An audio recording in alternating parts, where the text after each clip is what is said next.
Bonjour à tous, aujourd'hui c'est jour de course, donc avec une nouvelle sélection de voitures Hot Wheels, 3 au total et toutes sorties en 2013, voilà. On va commencer avec la première, donc sortie au sein du segment de série AW Racing Super Chromes, un segment de série donc qui se base sur des voitures recolorées, soit en chrome, on va dire classique, donc chrome argenté, soit en chrome doré, voilà. Et donc la première à faire, entre guillemets, les frais de ce segment de série, eh bien c'est, enfin la première, celle que je vous montre aujourd'hui du moins, c'est la Chicane, sortie pour la première fois en 2005, designé par Jun Imai et sorti entre 2005 et 2013 en 7 variations distinctes, dont 2 variations en 2013, hein, donc en couleur dorée et aussi en version chrome argenté. Voilà, donc il y a les deux versions comme ça peut plaire à tout le monde. Moi j'ai pris la dorée qui, je pense, rend vraiment très bien, et comme on peut voir, des petites touches de noir et de bleu qui, franchement, vont très bien avec le doré. Voilà. Donc comme on peut le voir, eh bien la chicane qu'on a déjà vu par le passé, voiture assez sympathique, hein, donc assez dynamique du fait de son espèce de vitre cockpit unique, hein, donc pas de division au niveau des portières, non, c'est vraiment une seule pièce pour la vitre et ça rend plutôt pas mal, donc comme une sorte de visière pointée vers l'avant. Voilà. Idem d'ailleurs pour l'arrière du véhicule, comme vous pouvez voir, qui est en très pente légère vers l'arrière. Donc là encore, on a une sorte de dynamisme vers l'avant, donc qui monte vers le ciel un peu. Un petit aileron juste à ce niveau-là, comme on peut le remarquer. L'arrière du véhicule assez peu taillé, hein, comme vous pouvez le voir. On reste assez simple. Et donc, comme vous avez pu voir pour les stickers, hein, donc les stickers, les imprimés tout du moins, un petit chiffre, un petit damier, des petites lignes qui là encore correspondent bien au dynamisme du véhicule. Et franchement, la vitre bleue comme ça rend assez bien, plutôt bien.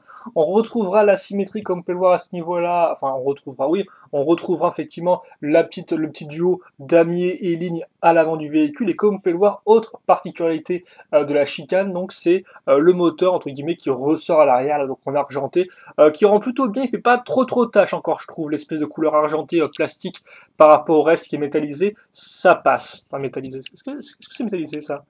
Hmm, Ça me semble.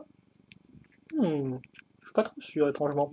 Bref, donc voilà pour la chicane. Je pense qu'on a fait à peu près le tour du véhicule et donc elle rend franchement super bien en doré, hein. C'est là telle quelle, elle est topissime quoi, selon moi. Donc voilà, hein, il n'y a pas grand chose de plus à dire dessus. Après voilà l'arrière du véhicule, enfin le dessous du véhicule devrait dire, hop, comme ceci. Des petits détails, mais pas non plus beaucoup de choses exceptionnelles.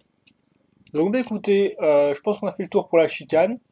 Bonne petite voiture, assez dynamique, comme payload assez compacte aussi, c'est pas une voiture en plus super longue. Moi je l'aime bien en tout cas, assez large au niveau donc des portières, une vitre unique comme ceci qui va bien avec juste la petite partie là pentue, puis le petit cockpit qui permet de ne pas avoir juste un véhicule un peu trop lisse. Donc moi franchement elle rend super bien déjà telle quelle et en plus en version chromée dorée là elle est quand même assez incroyable. Après bien sûr attention à vos yeux, sortez les lunettes de soleil. On va ensuite passer à un autre segment de série, HW City Night Burners, avec la Quick and Six sortie pour la première fois en 2013. Donc oui, effectivement, nouveau moule 2013, designé par Jun Imai et sorti en deux variations distinctes en 2013. Donc la variation que vous pouvez voir à ce niveau-là, et aussi la variation rouge avec des bandes noires. Voilà. Donc là, pour l'instant, comme vous pouvez voir, moi, j'ai du bleu Metal Flake, donc en clair, Metal Flake, hein, je vous rappelle, ça veut dire littéralement flocon de métal.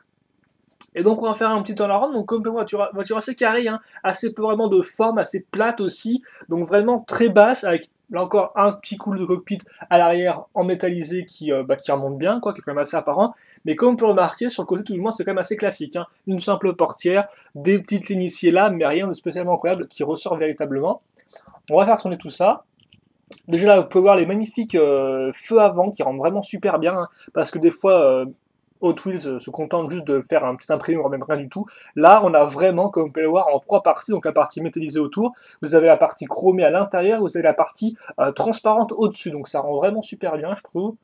Voilà, à ce niveau-là, donc l'avant du véhicule très propre, hein, idem d'ailleurs pour je vais dire réfrigérateur, mais non, c'est vraiment réfrigérateur, le refroidisseur, si je ne dis point de bêtises, mais j'ai encore un peu de mal niveau jargon voiture, donc vous m'excuserez pour ça. Vous m'excuserez ou pas, c'est à vous de voir. On tourne vers l'arrière, comme vous pouvez voir, petite différence de texture à ce niveau-là, là vous avez une espèce de forme un peu rayée, ici, là sur les côtés, et puis la partie chromée qui ressort bien en arrière, hein, donc ça là encore assez particulier au niveau du véhicule, mais ça rend plutôt bien. Et donc enfin, si on se met au-dessus, comme vous pouvez le voir, on a la particularité de la voiture, le fait qu'on ait une seule et unique pièce, donc pour couvrir au final, eh bien, les deux sièges, ainsi que le volant d'air comme pas, une voiture assez large, hein. C'est pas serré du tout, on a quand même beaucoup d'espace au niveau des jambes à ce niveau-là, hein, l'espace noir, donc non, franchement, assez spacieuse comme voiture, et comme vous pouvez le voir aussi, la partie vitrée enfin la partie vitrée, la partie transparente qui repart à l'arrière, avec des petites stries là dans le métal à ce niveau-là, donc qui ajoute un petit plus. Voilà, excusez-moi pour ça. Et aussi, autre chose à ajouter, la symétrie au niveau des imprimés, donc là, comme vous pouvez voir, c'est plein, tandis que là, on a les petits logos en plus, donc ça ajoute un peu d'étincelle à l'ensemble, ça fait pas que ça permet au modèle d'être un peu moins carré que ce qu'il est déjà, parce que comme vous pouvez remarquer, le modèle est quand même assez, voilà, un peu carré, assez dans un petit rectangle, et puis basta. Le dessous du véhicule ressemble à ceci. Est-ce que je suis encore dans le mauvais... Ah bah je suis dans le bon sens cette fois-ci. Même s'il n'y a pas grand chose à se dire là-dessus.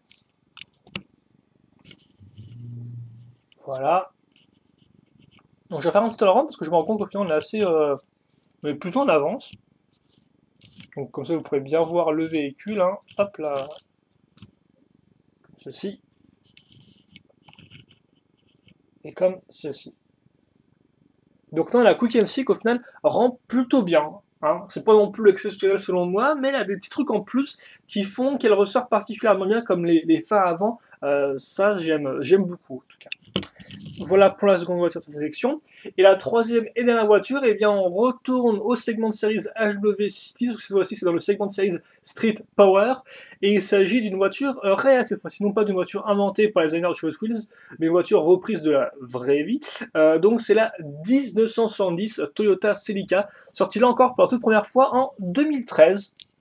Donc là encore, nouveau modèle pour 2013. Je n'ai pas le nom de designer et là encore, sorti en 2013 en trois variations distinctes. Hein, la variation comme ceci, la variation jaune avec des jantes différentes, excusez-moi, et enfin une version verte qui était la version en fait un peu de base. La version jaune est la première variation, ce que j'ai pu lire. Et moi, je la préfère à sa version verte olive metal flake. Voilà. Donc comme vous pouvez le voir, au final, j'ai pas grand chose à dire, vu que là c'est une voiture un peu réelle, donc vous pouvez faire vous-même les recherches sur Google Images pour comparer par rapport à son modèle initial. Mais moi je l'aime bien parce que je trouve que c'est un beau petit brin de voiture, quoi. Elle est assez compacte, mais néanmoins plutôt dynamique.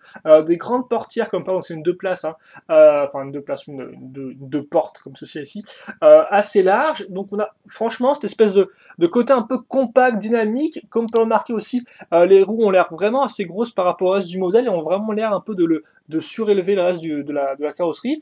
Donc moi j'aime beaucoup cet aspect-là.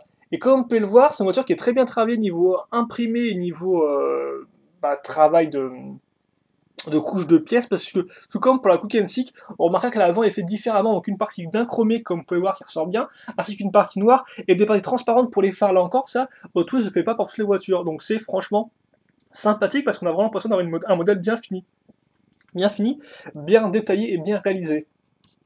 Donc comme vous pouvez voir, oula, ça chrome, comme ceci. Puis la petite partie ici qui remonte. Comme on peut remarquer aussi, visiblement une sorte de pot d'échappement, je suppose, qui repart sur le côté à ce niveau-là, mais qui n'est pas sur l'autre côté, logiquement. Les petits imprimés GT, les petits imprimés Auto à l'arrière, voilà, comme ceci. Là encore, l'arrière en trois couches distinctes, hein, chrome, noir et jaune qui rend plutôt bien. Et donc moi je trouve la couleur aussi jaune, donc là le jaune paraît un peu plus violent visiblement à la caméra, mais c'est vraiment un jaune un peu pastel, presque un peu pâle, qui va plus vers les teintes un peu blanche-beige. Et moi je le trouve particulièrement agréable à l'œil. Voilà, je trouve franchement que c'est une voiture qui est super agréable parce qu'il a ce petit schéma de couleur là qui est assez qui passe bien, néanmoins qui attire l'œil. Et comme je vous dis, en plus elle est franchement détaillée. On notera par exemple le bout de vitre ici là juste qui s'arrête au niveau là où commence la portière. Non, franchement, je trouve que c'est un bon petit modèle et moi j'apprécie particulièrement. Voilà. Hein. Alors pourtant, bon, je suis pas non plus un grand amateur de voitures japonaises d'époque. Du moins, je ne connais pas du tout. Mais je trouve que ceci m'a quand même assez frappé. Voilà, je trouve juste tout ce qu'il faut en guise de charme. Voilà. Et donc, bah, écoutez, je pense qu'on va se quitter là-dessus, vu que j'ai fait le tour. Ah, par contre, peut-être, ouais, vous montrer le haut, même si bon, il n'y a pas d'imprimé, même si ce n'est les deux imprimés à ce niveau-là. Et vite fait, le bas, voilà, hein, sur du chrome, comme ceci. Voilà. Et donc, vu qu'en plus, mon PC commence à faire du bruit et tout, eh bien, c'est pile poil le moment pour qu'on s'arrête. Et donc, qu'on fasse un petit bilan, j'ai envie de dire, de tout ça. Je sais pas trop. En tout cas, on va mettre tous ces petites personnes ensemble, ces petites voitures. Donc déjà, ma chicane qui a des petits problèmes de route qui visiblement ne roule pas, donc c'est un peu dommage. Au moment encore, je m'en sers pas vraiment pour jouer, donc c'est pas un gros problème, mais ça peut arriver hélas. Hein. Le QC, le qualité contrôle chez Mattel, des fois, c'est pas franchement ça. Peut-être un peu enlever mes feuilles, voilà, mes feuilles avec mes informations utiles, parce que ouais, effectivement, je ne retiens pas tout de tête. Et oui. La Quick and Seek ensuite. Et puis donc la 70 Toyota Celica. Voilà. Ah, j'aime bien quand il y a trois voitures, on peut bien les montrer et tout. Il n'y a pas de problème. Maintenant, il y a juste à faire le petit focus qui va bien. Et donc, voilà, vous avez les trois voitures de cette nouvelle sélection devant vous. Donc, moi, ma préférée, eh bien, je dois vous avouer que j'aurais bien dit de base la chicane parce que j'aime vraiment beaucoup son schéma de couleur doré, enfin, oui, chrome doré avec du bleu et du noir. Je pense que ça rend vraiment super bien. Néanmoins, je dois vous avouer que j'aime aussi beaucoup le charme et la simplicité et le côté néanmoins compact et dynamique de la Celica. Je trouve que c'est complètement différent. L'une est beaucoup plus tapageuse avec sa couleur chromée forcément, l'autre est beaucoup plus sobre. Donc je sais pas, j'hésite entre les deux, mais peut-être que je dirais même la Celica pour cette fois-ci. Tiens, voilà. Donc en plus c'est une nouvelle que j'ai pas eu avant, sortie en 2013. Bah, j'ai envie de dire, bah pourquoi pas. Voilà. Et donc bah écoutez, c'est à peu près tout. On va se quitter là-dessus. Je vous rappelle bien sûr que dans la description de la vidéo, vous trouverez des liens vers Sauce Texas Diecast et le Hot Wheels Wikia, qui sont deux sites au final qui répertorient à peu près toutes les voitures Hot Wheels sortent, tout du moins ils essayent de le faire, et ça en images, donc forcément pour chacun des modèles présentés dans cette vidéo, vous pouvez voir à chaque fois leur page personnelle, et donc voir les différentes variations dans lesquelles elles sont sorties. Donc, par exemple, si vous voulez voir la seconde variation 2013 de la Quick and Seek en rouge, et bien vous pouvez le voir, voilà, rapidement, voir un peu à quoi ça ressemble, comme ça vous pouvez faire votre choix de façon un peu plus aisée, même si bon, des fois, toutes les voitures Hot Wheels ne sont pas forcément en magasin, hélas. Et donc voilà, on va se quitter là-dessus. Si vous avez des commentaires, vous me dire quel est votre favorite, eh bien n'hésitez pas à le faire. Hein, voilà, donc je regarderai les commentaires et j'y répondrai si besoin et avec grand plaisir. En attendant, eh bien nous on se donne rendez-vous plus tard donc pour une prochaine sélection Hot Wheels. Et comme là tel quel je n'ai pas de voiture en avance, eh bien je ne sais pas quand vous en retrouverez une. Donc bah écoutez, peut-être à la semaine prochaine, peut-être dans plusieurs mois, on verra. En attendant, on se retrouve pour une prochaine sélection de quiz, Dieu sait quand. Allez, salut à tous!